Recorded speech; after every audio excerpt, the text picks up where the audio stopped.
যারা নামাজ পড়ো না, মনে রেখে দিও, মসজিদের সাথে তোমার সম্পর্ক তোমার হয় নাই, তুমি জান্নাতের দরজা তুমি খুলতে পারবা না।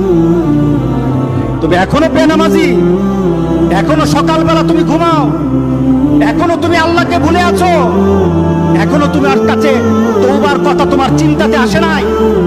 তুমি অনেক কিছু হতে পারো, তুমি মুসলমানের কাতারে থাকবা না। তুমি অনেক কিছু হতে পারো, তুমি ইসলামের কাতারে থাকবা না। আমার মাবুদ আমাদের প্রতি রাগ করে আছে, আমাদের মাবুদ আমাদের প্রতি রাগ করে আছে। আমাদের মাবুদকে আমাদেরকে সন্তুষ্ট করতে হবে, সন্তুষ্ট করতে হবে। যিনি গজব দিয়েছেন উনি আমাদেরকে বাঁচাবেন। আমরা আমাদের মাবুদকে রাজি করতে হবে। আমরা তওবার মাধ্যমে আল্লাহকে রাজি করতে আর চেষ্টা হব। গোটা পৃথিবীর মুসলমান, আর সময় নাই, আর সময় নাই। আপনি এখন বাংলাদেশের রাস্তাঘাটে হাঁটেন, এমন পরিবেশ যেন আল্লাহ না করে। জোরে বলে আল্লাহুম্মা আমিন।